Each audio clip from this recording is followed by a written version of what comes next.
Naniniwala si Manila Mayor Joseph Estrada na makababawi si Vice President Jejomar Binay matapos bumaba ang kanyang satisfaction at popularity ratings. Sunod-sunod kasing kontrobersya ang kinasangkutan ng Vice Presidente. May ulat on the spot si Mark Salazar. Mark? Mark?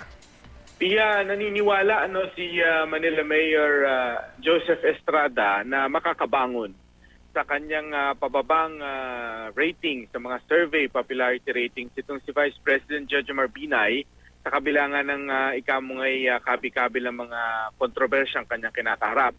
At naniniwala rin si Mayor Erap na meron itong tinatawag sa pahayagan na Oplan Stop Nog-Nog sa 2016. Pero sa kabila ng pagturo ni Vice President ng kampo ni Vice President Binay na si Secretary Makas ang ulo nitong Oplan na ito, hindi naman naniniwala dyan si Mayor Estrada.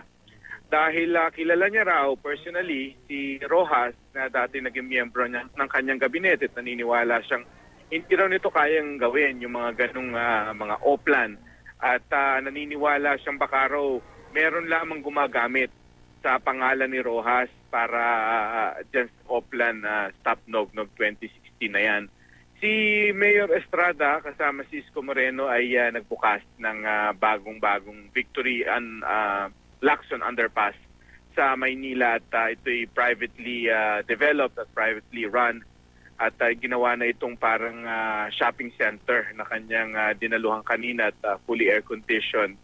At maraming mga stalls at ATM itong underpass na ito, Pia. Alright, maraming salamat, Mark Salazar.